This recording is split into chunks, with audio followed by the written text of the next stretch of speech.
good morning, good afternoon, good evening. You're listening to the Thai Expat Daily Show. I'm your host Kieran Mack and thanks for tuning in. Don't forget to like this video if you're watching us on YouTube and please do subscribe. We're also available on Apple Podcasts, Spotify, Amazon Music and a host of other podcast players. Now that that's all done, let's jump into today's show.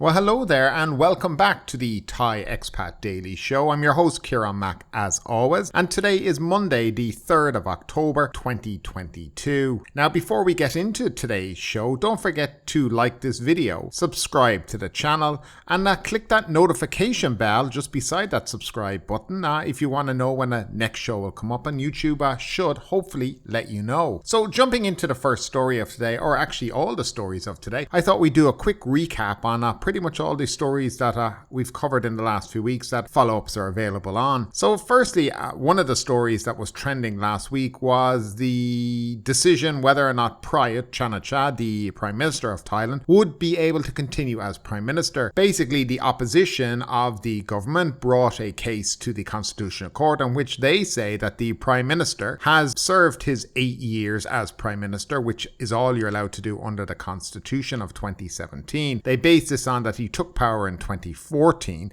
even though the constitution was changed in 2017 that brought in this 8-year rule. Now, they argue that he started in 2014 and therefore his 8 years would have finished August of this year. Now, the government have argued that basically he started from 2019 and that he has at least 5 more years left in power. And then there is another train of thought, which is the one actually that we took here on the show, that it would probably be dated from when the current constitution took effect on 2017.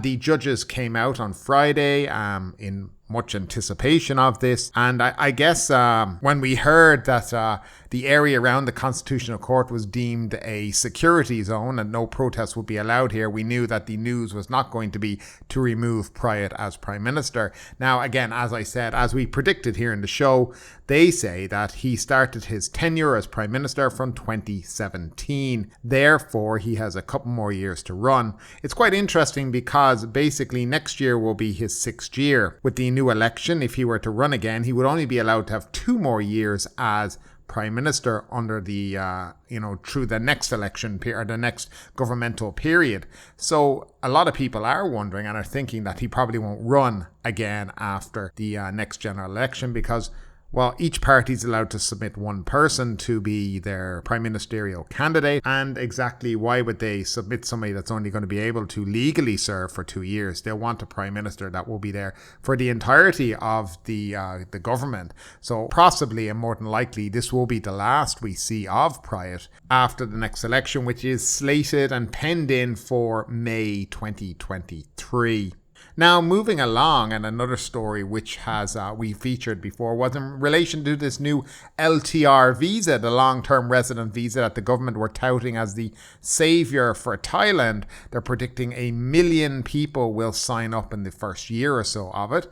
And the figures for September are out. Roughly 600 people have applied for the LTR in September. Now, if you remember, this is the visa that is basically focused on high earners, high potential earners, people with lots of money, wealthy foreigners, wealthy pensioners, wealthy digital nomads working for international companies making, 10, 15, $20 million per year. So this is what it's been focused on. And as I think a lot of people would have predicted, the LTR has not started off all too well. Now 600 applications, but again, the criteria to be able to apply for these visas is very, very well, it's quite difficult. It's not for your average Joe Soap, your average retiree coming to Thailand, your average worker, digital nomad coming to Thailand. So yes, I'm just curious whether or not they've really thought this through. I wonder how long it'll really last for and whether it'll be scrapped eventually. Now they're talking about finding ways for foreigners who go through this program to own 1 rai of land to build a house, etc. I find this really, really insulting for retirees who have lived here for a long time, for, people who are married to Thai citizens, have set up their life here, who can't buy a piece of land to live on with their family, their children, their wife. But, if you're a kind of a wealthy foreigner and you invest a bit of money, we're happy to do that for you. I think that's wrong in many, many ways. And it shows the mentality of the government in relation relation to how they see foreigners. If you don't have lots of money, we really don't want to give you any kind of privileges. And I think that in many points is wrong, but nevertheless. Now, moving along to another story that has kind of come in this week is in relation to Thailand. Thailand is fully reopened to foreign tourism again. International tourism is back. So as of October 1st, Saturday, you can now enter Thailand without showing any form of a vaccination certificate, whether it's on arrival in Thailand or, when you're checking into your flight, because that's where they were checking. If you're unvaccinated, by the way, you don't need any of that either. So people are basically the same as pre-COVID 2020. Just think of March 2020, how easy it was to come to Thailand. That's what it's like now. No more insurance necessary, no more tracking apps, none of that nonsense, right? So that's all very, very good news for the country and for Thailand, I guess, in terms of trying to build back its tourism industry. In related news as well, and what's very important, between now and March, anybody who's entering, let's say, on a visa exempt status, where you would normally have come to Thailand, you get stamped in for 30 days, you will now be stamped in for 45 days. So that's kind of an extra 15 days on top of your holiday, which I think will be quite useful to people. If you wish, by the way, to extend that stamp that you get, you used to be able to do it by going to the immigration office, paying 1,900 baht, and you get an extra 30 days. It is actually the same again. You'll go back down to immigration and you'll pay 1,900 Thai baht and you will get only 30 days, not 45. So bear that in mind. For people coming on the visa on arrival, there's a number of countries that have visa on arrival. In Thailand, I forget what the fee is, but instead of getting the 15 days that you would have normally gotten, you will now get 30 days. So that's also very beneficial for people who are thinking of coming to Thailand and want to spend a little bit longer than 15 days without having to also go down to immigration. Actually, can't remember if you can't actually extend the visa on arrival. And after a quick Google, I see you can extend the visa on arrival, but only for 7 days. So please bear that in mind. Now, in relation to COVID restrictions here in the country and different things like that for travelers, it's worth noting that there's practically none anymore. But of course, there's still the holdouts who still have the temperature scanner at the front door and want people to actually do that. But in terms of mask wearing now is only mandatory on public transportation and the cinema. That's right, the cinema. Nowhere else, public transportation and the movie theater. I have no idea why the movie theater has been thrown into that, but it seems like they had no other ideas, so they just decided the movie theater. Masks must be worn in the movie theater. I don't know. But guys, do bear in mind, if you are coming to Thailand, that some places, businesses here are allowed to ask you to wear a mask to enter their premises. And if you don't want to do that, then you should go to a different shop. And that's basically how it is. But here's a rule of thumb I have found. Look, I don't really wear a mask in many places I go to anymore. But I do, and I'm aware of my surroundings, for example. So if I go into a 7-Eleven and I see the entire staff with masks on and the majority of people in the shop with masks on, I'll put it on for the 1 or 2 minutes I'm in there. I just have a look around, I scan it, because you don't want to be the odd guy out sometimes too, and I think it's respectful to kind of, in the way that people here still use the mask. And I think it's respectful to just scan, have a look around. Are everybody else doing it in here? Maybe I should do too. That's just my little bit of advice on it all. Look, you're free to do what you want, but as I said, that's my opinion in relation to kind of just showing a little respect in Thailand to how the Thai people do things as well. We can always make fun of, riding a motorbike with the mask on, but no helmet and all that stuff. But we also have to respect the fact that, Thai people are still doing it, and we don't want to make our hosts here in the country uncomfortable either. So bear that all in mind as well. So now that kind of recap and everything's been done, let's jump into the last few stories of the day. Bolt taxi driver challenges airports of Thailand's rule over picking up tourists at Phuket airport. An independent taxi van driver working through the Bolt application has challenged the ban on independent drivers from picking up passengers at Phuket International Airport, a mandate controlled by airports of Thailand. The driver, Surya Tongsamak, has also refused to pay the fine for attempting to pick up tourists from the airport, which he was not allowed to do on September 28th. Mr. Surya went public with his challenge, with videos posted online on September 29th, calling for officials to clarify whether or not independent taxi drivers can pick up tourists from the airport. The current rule set out by AOT is that independent taxi drivers can drop passengers off at the airport but not pick them up, even if the tourists themselves order the taxi through the app. The current rules are not published anywhere in written form and are only an understanding relayed by word of mouth without any written confirmation from the airports of Thailand. Mr. Surya posts have gained much attention online. In his post, Mr. Surya called on the Phuket governor to intervene in the matter.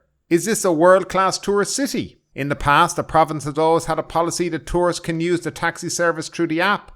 Is it really usable? Mr. Surya posed. Mr. Surya explained to reporters that he had accepted an order via the Bolt app placed by 2 foreign tourists last night.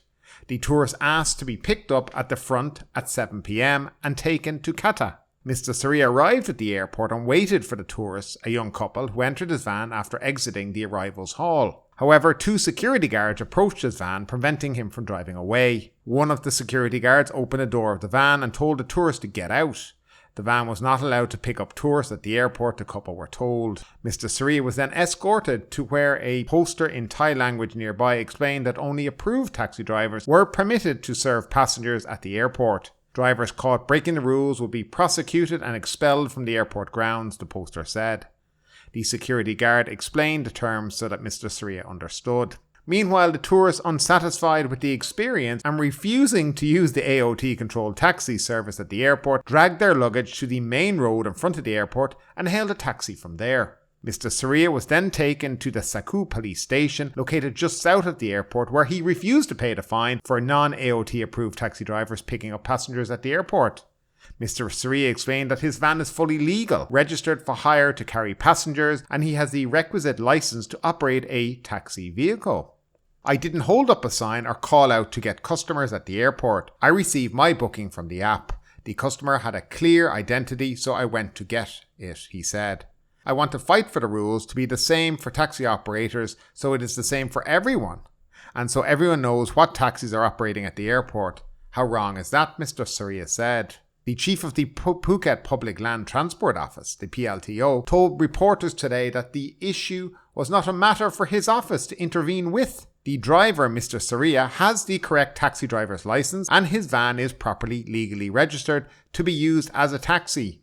That was the end of the PLTO's concern, he said. The problem has arisen in this case has already been submitted to the Ministry of Transport. The Ministry has already set a policy that the airport authority is the one who, together with the Department of Highways, organises which taxis may operate at the airport. Now, doesn't that all sound very suspicious? Now, we have a statement back then from the AOT, the airports of Thailand. So let's just go through that because I think it's quite interesting. AOT claims airport security as the reason for the approved taxi drivers. Airports of Thailand Phuket branch, which operates Phuket International Airport, has issued a statement claiming airport security as the reason for the need to only allow approved taxi drivers to operate at the airport. The statement was posted online at the Phuket branch of the Public Relations Department. Phuket Airport clarified the case of social media publishing photos of staff inviting guests to get out of the car because of breaking the rules. Phuket Airport is a controlled aircraft zone. Such an act is an offence under the Ministerial Regulation No. 2, said the AOT Phuket statement. Of note, the statement was not issued under the name of any authority at the airport, despite Monarchy Tanad currently serving as General Manager at the Phuket International Airport as an employee for Airports of Thailand.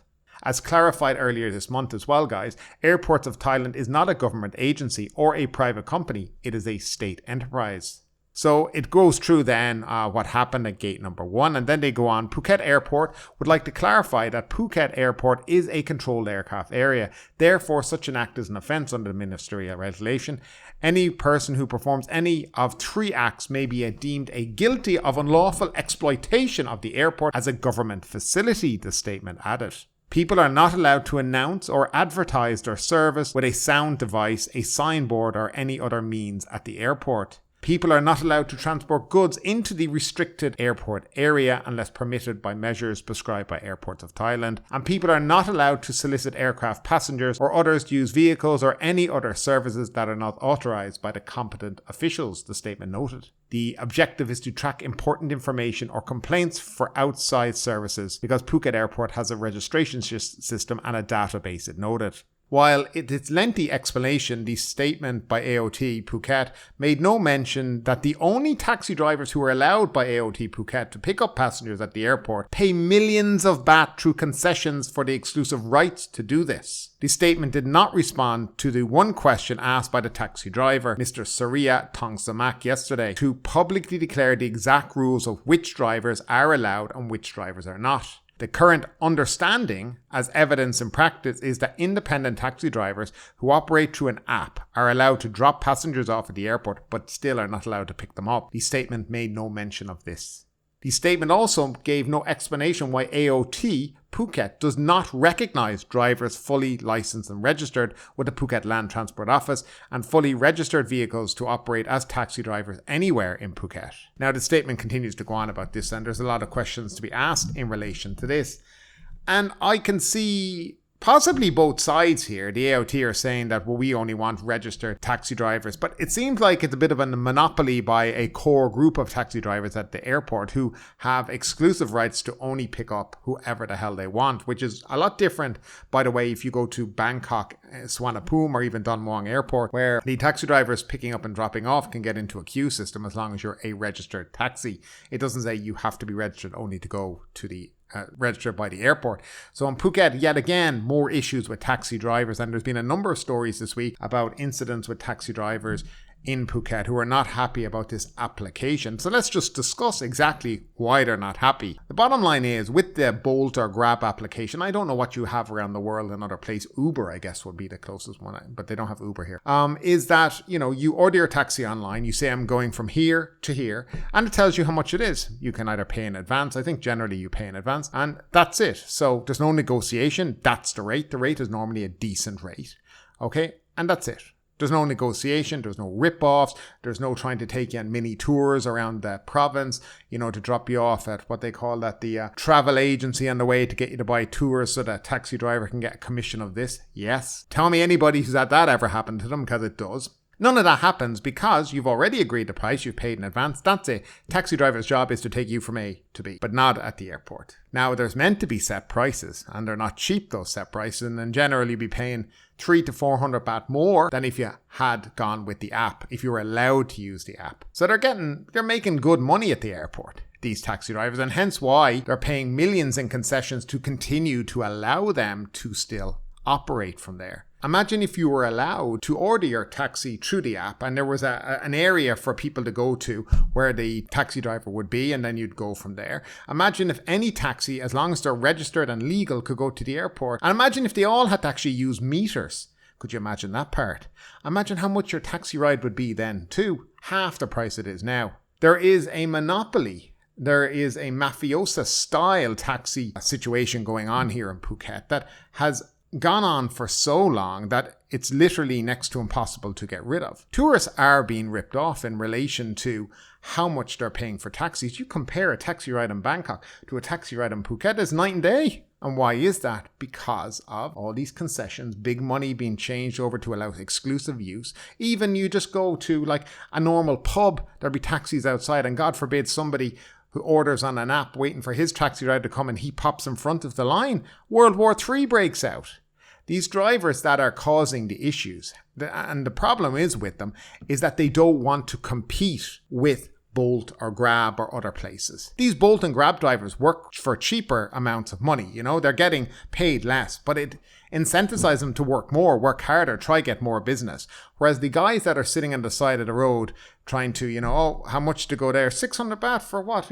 10 kilometers, are you joking me? And they're there because they only want to do 1 or 2 trips a day. They don't want to compete with Bolt or Grab. They don't want to improve their service. They don't want to bring their prices down.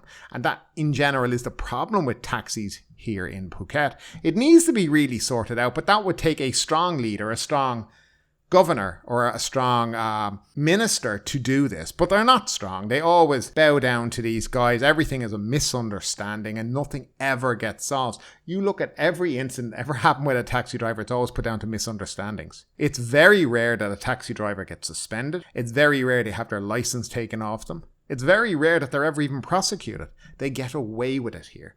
And that's fundamentally what the problem is here in Phuket, is nobody is strong enough to take them on and to do what's right for the tourist and the people of Phuket. Taxis for local people are just give up on it. A local Thai person would never take a taxi, not at the prices they charge. It needs to be broadly looked at, and also a proper public transportation system in Phuket is highly needed. There should be a train from Phuket airport to all the stops along the way, Patong, Katakaran, all down the coast. There should be a train system to bring people. They talk about world class, always world class destinations. But the only way you can get from Phuket airport to anywhere on the island is either by a very expensive taxi or a smart bus that took forever to set up because of the fear of getting the shit beaten out of you for driving the bus, right? By taxi drivers. And of course, how many stops does it make along the way? Takes forever in Phuket traffic. Give me a break.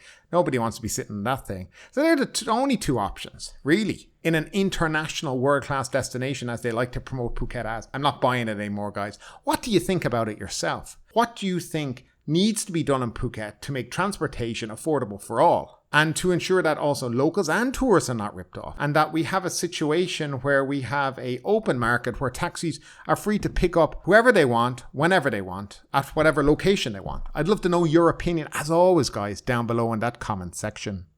But ultimately, with this story or anything else that stood out to you today, I'd love to know your thoughts in the comments down below. Because yes, this is a news show, but it's also a conversation. Now keep that conversation going. Make sure you like this video, subscribe to the channel, share the video, and do all the good stuff that does help that YouTube algorithm. But ultimately, my name is Kieran Mack. You've been listening to the Thai Expat Daily Show, and we will see you next time.